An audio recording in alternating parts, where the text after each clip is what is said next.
حضور اقدس صلی اللہ علیہ وسلم کا ارشاد ہے کہ اللہ جل شانہ نے میرے امت پر سب چیزوں سے پہلے نماز فرض کی، اور قیامت میں سب سے پہلے نامحاجی کا حساب ہوگا۔ نماز کے بارے میں اللہ سے ڈرو، نماز کے بارے میں اللہ سے ڈرو، نماز کے بارے میں اللہ سے ڈرو۔ آدمی کے اور شرک کے درمیان نماز ہی حامل ہے۔ اسلام کی علامت نماز ہے۔ جو شخص دل کو فارغ کر کے اور اوقات مستحبات کی رعایت رکھ کر نماز پڑھے وہ مومن ہے۔ حق تعالی شانہ نے کوئی چیز ایمان اور نماز سے افضل فرض نہیں کی۔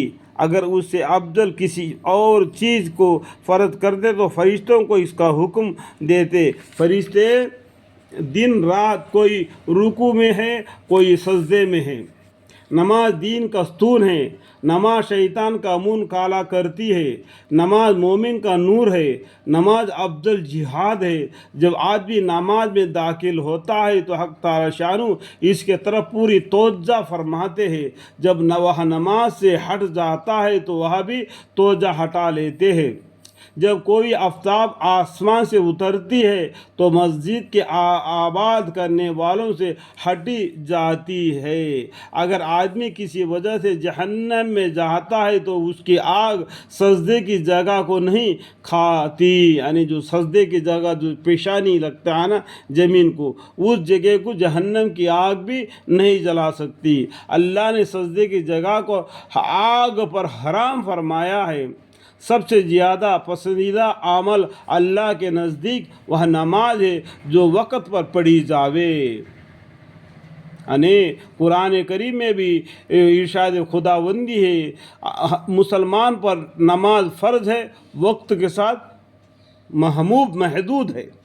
اللہ جل شانہ کو آدمی کی ساری حالتوں میں سب سے زیادہ یہ پسند ہے کہ اس کو سجدے میں پڑا ہوا دیکھوں، کہ پیشانی زمین سے رگڑ رہا ہو۔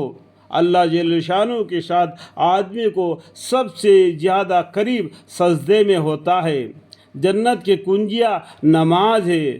جب آدمی نماز کے لیے کھڑا ہوتا ہے تو جنت کے دروازے کھل جاتے ہیں اور اللہ جل شانہ کے اور اس نمازی کے درمیان کے پردہ ہٹ جاتے ہیں، جب تک کھانسی وغیرہ میں مشغول نہ ہو۔ نمازی شہنشاہ کا دروازہ کھٹکھٹاتا ہے، اور یہ قاعدہ ہے کہ جو دروازہ کھٹکھٹاتا ہی رہے تو کھلتا ہی ہے۔ نماز کا مرتبہ دین میں ایسا ہے جیسا کہ سر کا درجہ ہے بدن میں، بغیر سر کا انسان جی نہیں سکتا، اسی طریقے سے اسلام کے اندر نماز کا درجہ ہے۔ نمازوں کا نور ہے جو اپنے دل کو نورانی بنانا چاہیے، نماز کے ذریعہ سے بنا لے۔ جو شخص اچھی طرح وضو کر لے، اس کے بعد خشوع خضوع سے 2 یا 4 رکعت نماز فرض یا نفل پڑھ کر اللہ سے اپنے گناہوں کی معافی چاہے، اللہ تعالی شانہ معاف فرما دیتے ہیں۔ دیکھو یا کیا بتائے، اپنے گناہوں کو معافی مانگو۔ سب سے بڑی دعا کیا ہے؟ معافی مانگنا۔ یا اللہ مجھے معاف کر، یا اللہ مجھے معاف کر۔ اس سے بڑھ کر کوئی دعا نہیں۔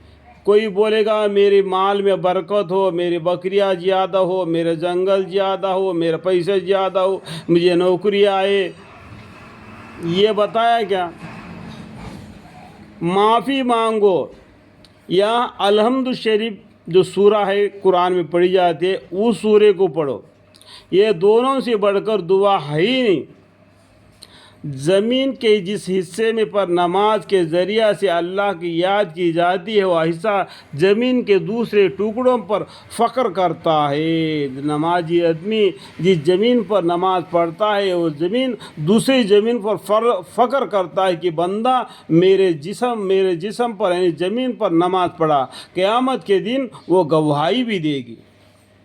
جو شخص 2 رکعت نماز پڑھ کر اللہ تعالیٰ سے کوئی دعا مانگتا ہے تو حق تعالی شانہ وہ دعا قبول فرما لیتے ہیں، خواہ وہ فوراً ہو یا کسی مسئلہ سے